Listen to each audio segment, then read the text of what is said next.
అందరికీ నమస్కారం. శ్రీ సంజీవని వాస్తు YouTube channel ద్వారా వాస్తుకు సంబంధించిన అంశాలు ఒక్కొక్కటిగా మనం నేర్చుకోవడం జరుగుతుంది. ప్రస్తుతం మనం పైశాచి విధిలో ఉన్న 32 పదాల గురించి మనం తెలుసుకుంటున్నాం. మనం షికి నుంచి స్టార్ట్ చేయడం జరిగింది.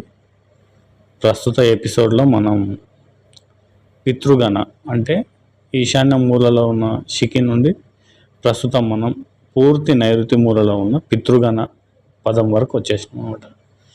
ఇవాల్టి పదం పితృగణ. సో ఫ్రెండ్స్, మీరందరూ శ్రీ సంజీవని వాస్తు యూట్యూబ్ ఛానల్ని చూడండి. ఇది చూడడం ద్వారా మీకు ఏం జరుగుతుంది అని అంటే, మీ ఇంట్లో ఉన్న సమస్యల్ని మీకు మీరుగా పరిష్కరించుకోగలుగుతారు. మీరు ఎటువంటి వాస్తు వాళ్ళ దగ్గరికి వెళ్ళాల్సిన అవసరం కూడా లేకుండా మీకు, మీ బంధువులకి, మీ స్నేహితులకి మీ సమస్యల్ని మీరు పరిష్కరించుకోవడమే కాకుండా మిగతా వాళ్ళకు కూడా హెల్ప్ చేసిన వాళ్ళు అవుతారు. కాబట్టి వీడియోలన్నీ తప్పకుండా చూడండి, లైక్ చేయండి, షేర్ చేయండి, కామెంట్ చేయండి. ఇక ప్రస్తుతం మనం సబ్జెక్ట్లోకి వచ్చినట్టయితే, పితృగణ.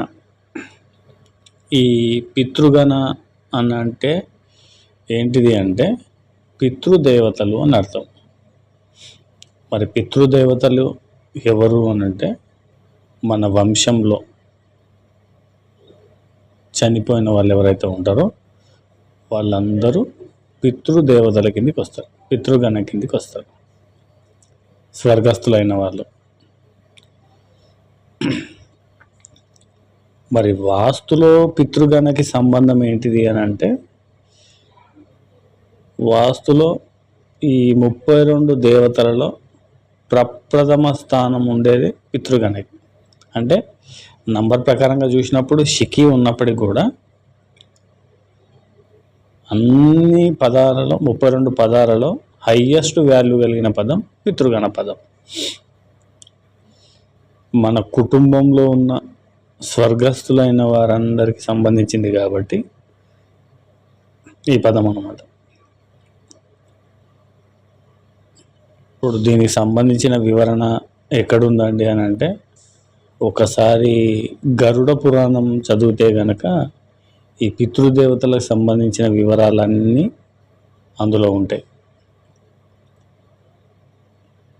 మీకు ఎవరికన్నా అవగాహన ఉంటే కనుక గరుడ పురాణం అనేది తెచ్చుకొని చదువుకోండి. ఎలా ఉంటుంది, పితృదేవతలు అంటే ఏంటి, ఏం కదా, మొత్తం పూర్తి వివరాలు అనేవి దాంట్లో ఉంటాయి. సో మనం ఇక సబ్జెక్ట్లోకి వచ్చేద్దాం.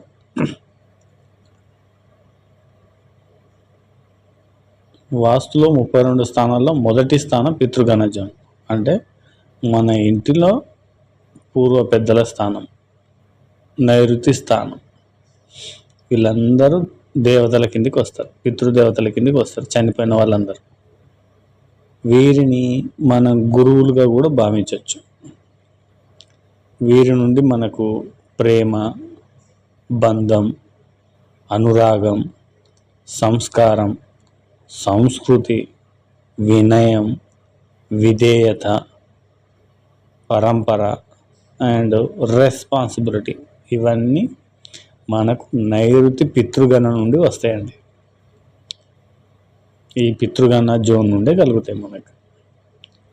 మన ఇంటిలో కుటుంబ సభ్యుల మధ్య ప్రేమ, బంధం, అనుబంధం, అనురాగాలు మరియు మంచి పేరు, మంచి ఫ్యామిలీ మేకర్, ఇవన్నీ కూడా ఇక్కడ నుండి మాత్రమే కలుగుతాయి.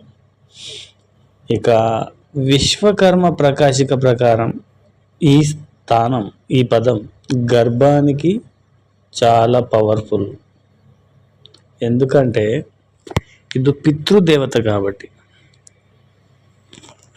బాగా గుర్తుపెట్టుకోండి, గతంలో కూడా మనం ఒక పదంలో చెప్పినాం, గర్భం రావాలంటే ఈ పదం బాగుండాలని.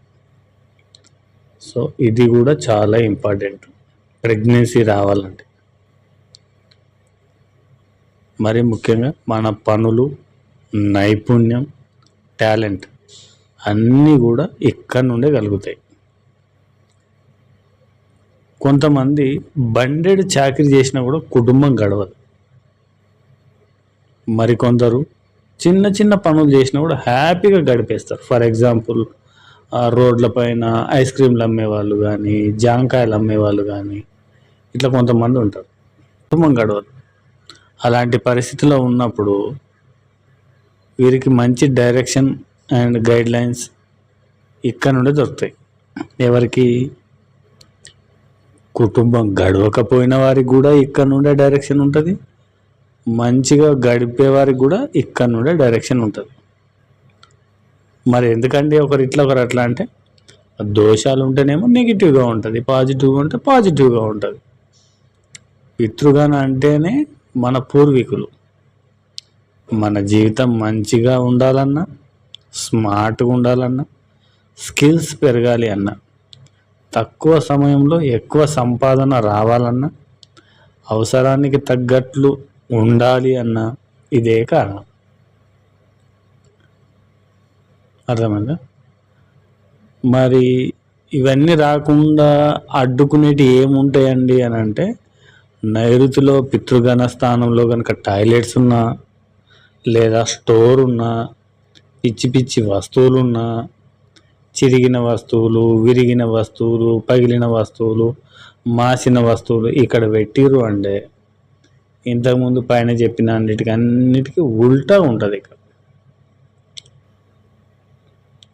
మరి ఎట్లా అండి అంటే, ఇంట్లో ఉండే పెద్దవారిని ఎప్పుడు గౌరవించడం నేర్చుకోవాలి. వారితో మాట్లాడడం, వారిని ప్రేమించడం, వారి ప్రేమను పొందడం, గౌరవించడం ద్వారా ఈ నైరుతిలో ఉన్న పితృగణ పదంలో ఉన్న దోషాలకి పరిహారం జరుగుతుంది. వృద్ధులకు సహాయం చేయడం ద్వారా, ఇంట్లో బయట ఎక్కడైనా వారిని గౌరవిస్తే దోషం బ్యాలెన్స్ అవుతుంది. వృద్ధులతో గడపడం, వారితో భోజనం చేయడం, వారితో మాట్లాడడం, ఇవన్నీ దోష పరిహారాల కిందకి వస్తాయి.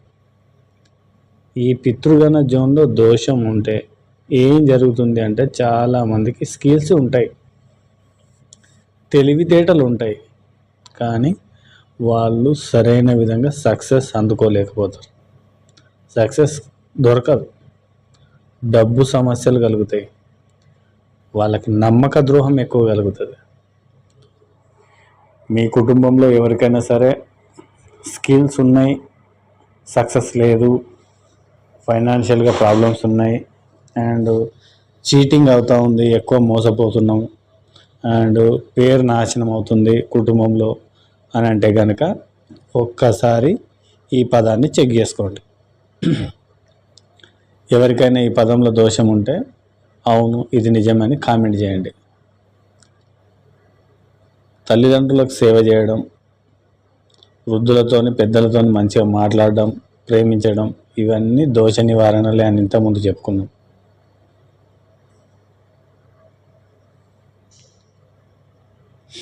ఇంకొకటి ఏంటంటే, వారు బ్రతికున్నప్పుడే అన్ని సేవలు చేయాలి.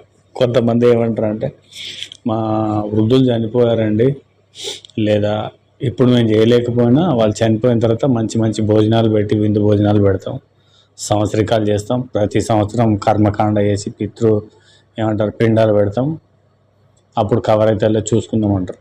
కానీ బ్రతికున్నప్పుడే ఎక్కువ ఫలితాలు ఉంటుంది, చనిపోయిన తర్వాత కష్టం.